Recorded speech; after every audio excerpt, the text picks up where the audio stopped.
Hunter Biden could face federal sex trafficking charges for transporting prostitutes across state lines.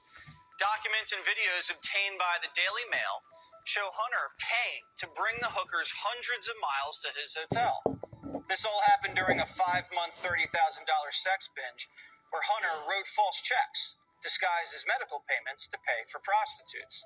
Some of it financed by his father, Joe.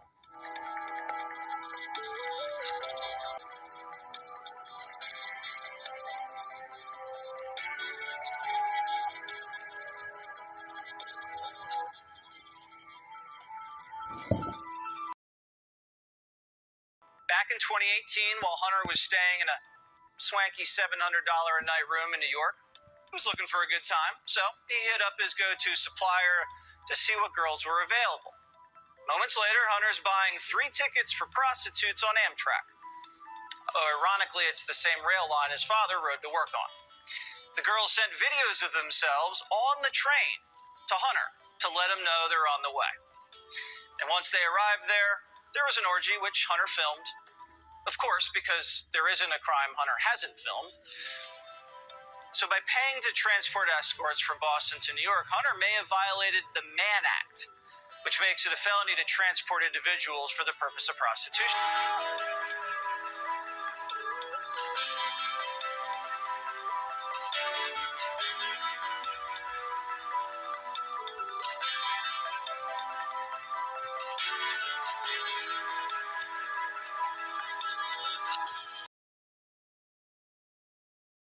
There's 2 words, Hunter Biden, that's his name. This is the same guy who lied, who falsified a 4473, the same guy whose sister-in-law/lover deposited, and by deposited, threw away his pistol that she took, it was unsecured in his truck, threw it in a trash can literally across the street from a school, whether or not... Bill.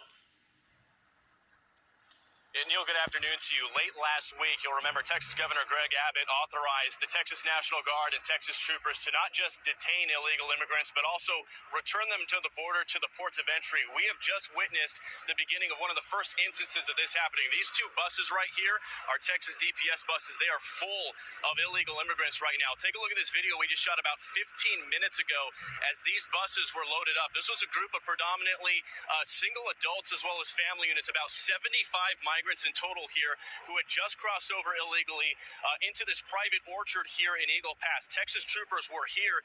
They took custody of all of them immediately, separated them between single adults as well as family units, and then put them on these buses. What's going to happen now is they are going to be transported over to the port of entry here in Eagle Pass. This is a big change. This is a big change. This is a big change. 2022/23, that winter is going to be brutal for Europe, especially if Russia does cut off all its gas completely. Now, the Russian people will then have lots of excess gas. They'll be warm and toasty, paying almost nothing for gas in Russia, natural gas for heating and electricity, while the Europeans will be starving and freezing and losing their homes and watching their economy implode. It's not going to be a pretty picture. Previously, when DPS would encounter illegal immigrants, they would just call Border Patrol, and Border Patrol would take custody.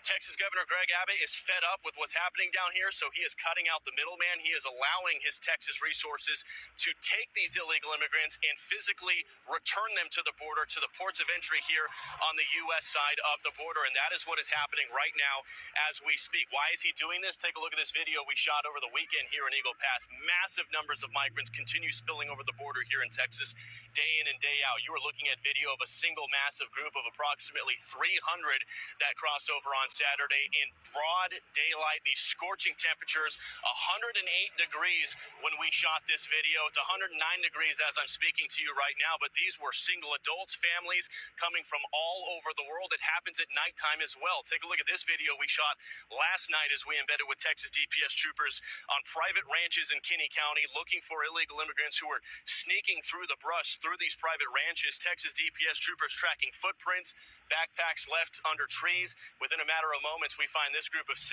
illegal immigrants who are hiding in the brush trying to evade law enforcement. Keep inside, what you're looking at here is 15 miles inland from the U.S.-Mexico border. These guys had already slipped past Border Patrol, and if it wasn't for these Texas troopers, they would have gotten further into the United States.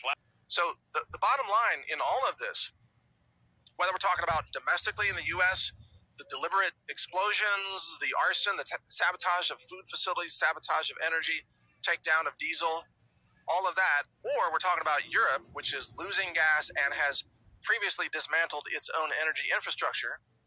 In both cases, the unprepared masses in America and in Europe are going to panic and they're going to revolt. And it looks like that is going to happen this year.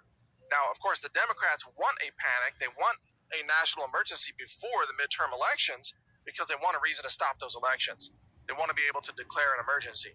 Last night, we had a chance to talk with one of the local ranch owners out there who had a human smuggler drive through a fence in her property last night in a stolen car. We asked her, what does she think about the administration's claims that the border is closed? Here's what she said.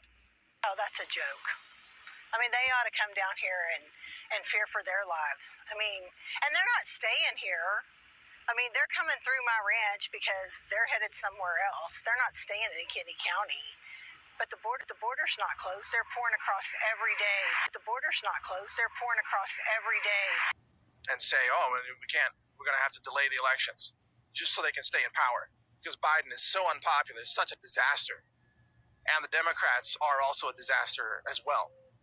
So many of them are going to be voted out of power if the vote is allowed to take place. So watch for every effort to worsen every disaster between now and election day. It is as if the regime in charge is literally in a kind of terrorism against the people mode. They are looking through their playbook, like flipping the pages and asking themselves, what can we unleash? Dirty bomb attacks on major cities, or destroying the Hoover Dam or something. They're coming up with every crazy, insane scenario, like allowing China to invade, or just faking an alien invasion. Whatever they can come up with, they're going to try it, or they're going to try one of them, whatever one they think is the most effective. They're going to try it. They're going to unleash it against us. And we've got to be ready. I don't mean just, food and silver or whatever. I mean ready psychologically, ready spiritually, so that when that happens, you don't lose your cool and freak out and join, the panic. You don't want to join the panic.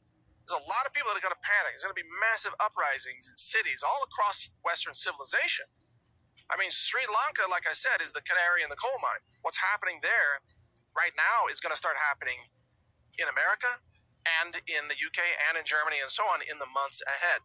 A total collapse of the government and the economy has happened in Sri Lanka.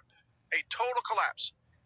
The logistics supply chain is so broken that no one knows how to start it back up. Because in order to have food, you got to have fuel for the farmers. But they can't get any fuel because there's no money system that is reliable enough by the government in order to import fuel with a letter of credit that the banks will accept, because their debt system has collapsed and the government doesn't even exist anymore. The government has collapsed. I mean, how do you restart that system without some major intervention coming along? I don't know the answer to that. But it's broken and it is catastrophic. And it's just a sign of things to come across Western civilization. So stay prepared, obviously. Be ready for everything crazy to happen. Hunker down. Plan to stay off the roads. Plan to avoid the protests and avoid the cities. And plan for grocery stores to start having food rationing and also food riots in some areas. And then finally, plan for your neighbors that you've spoken to, or your friends or coworkers you've spoken to about prepping before. Plan to hear from a lot of those folks. They're going to come back to you at some point later this year, and they're going to say, oh my God, I thought you were crazy, but now I realize you were right. What can I do? You're going to have those kinds of conversations as they are eyeing your little supply of number 10 cans. There's like, you sure you couldn't spare some of that? Freeze-dried egg product or whatever it is.